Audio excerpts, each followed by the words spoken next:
Welcome again to another CheapWineFinder.com podcast. This is Domain Dave. I think I should come up with another pseudonym for 2023. Maybe I'll be something different next time. But there we go. I'm Domain Dave for today. And what we have is a cheapie. We've been doing Cheap January. And what we have is a $4.99 Trader Joe's import wine from Spain. It's the Paton Clemente Tempranillo Crianza 2019.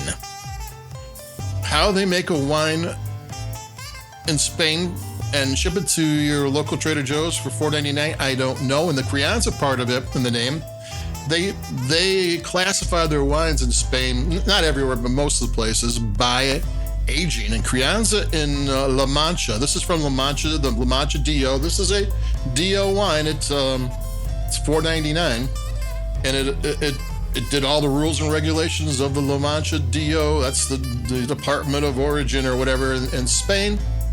And Crianza means that they age the wine for 2 years.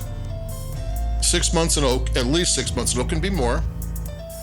So this is the wine they aged for 2 years, follows all the rules and regulations, got in a boat, got in a truck to the dock, to the boat, to the dock, to a truck, to your Trader Joe's, and $4.99. You can't get camp fare anywhere for $4.99. So there you go. It's a Tempranillo. La Mancha is in the middle of Spain. It's the largest growing region in Spain. It's one of the largest growing regions in the world. It's where, there's a gazillion growing regions in Spain. They love their wine. You know, this is one thing I learned a little bit ago. It's not so much true now, but two of the top 5 grapes grown in the world were Babel, which is red grape, and Arian, a white grape. And Arian was number 1 for the longest time. And they only drank that stuff in Spain. I mean, when's the last time we had an Arian white wine or a Bobal red wine? You see Bobal occasionally in blends and what have you. Arian you never see around here. They drank so much wine that they were like putting their wines on the map even when no one else was drinking it. I'm going to have a sip of this Tempranillo and we'll talk about it.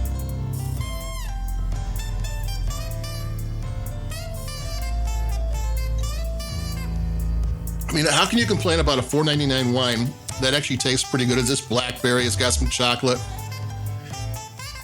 For me, I have some Tempranillos from Rioja that cost around $12. I'm not sure if with inflation, maybe under $15, that are really, really good. And I would prefer to drink one of those if I'm going to drink a Spanish Tempranillo.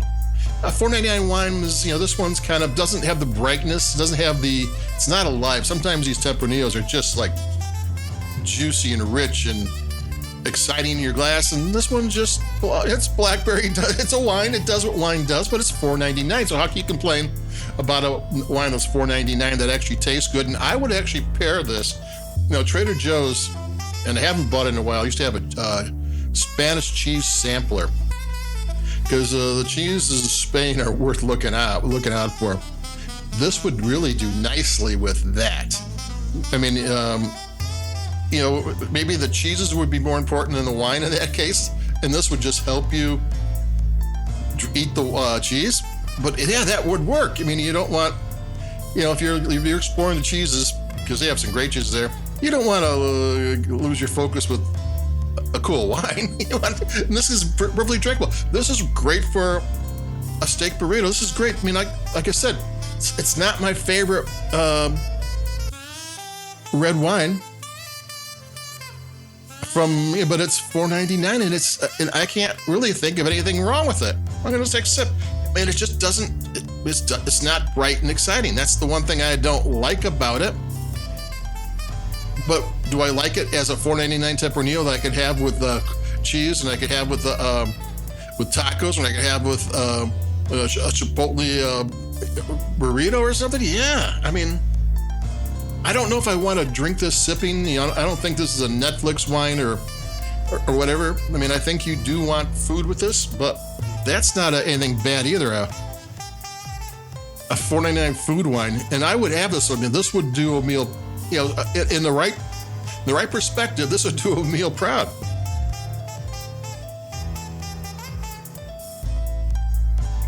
And actually, the more I sip it, that's like my third sip or something. Since I've been doing this, the more I sip it, the better I like it. There was a little rough edges when you first open it up, and then it kind of smooths out. And the blackberry, which is the main flavor here, kind of comes into its own. And it's got chewy tannins. That's another thing. American $4.99 wine would not have tannins at all. It wouldn't have hardly any acidity. Well, maybe not. Maybe, but Spanish wine more likely to be have all of its technical parts, all the parts you look for in a wine there for $4.99. So is this worth buying? Yeah, it is worth buying. But I would, like I said, I would pair it with Dorito chips, something spicy that this would go well with. I mean, you don't need to. I'm not as a sipping wine. I'm not completely sold on it, but as a wine, it's pretty good for $4.99. So that's it for me, Domain Dave from CheapWineFinder.com, the Paton Clemente Tempranillo Crianza 2019. And that's it for me. I'll talk to somebody else. We got to talk in a week or so. So I've got a couple of wines going then too. We have a Malbec that was in bourbon barrels for 9 months coming. So that's going to be interesting. And that's another cheap wine too. I think that's another $5 wine. $5 January we're having. So there we go. That's it for me, Domain Dave. Push buttons where you like us, where you can like us. If you're listening to us on Apple or Spotify, like us if you will. That does help. But just listen to us. That's all I care about. Thanks. Bye-bye. And keep it cheap.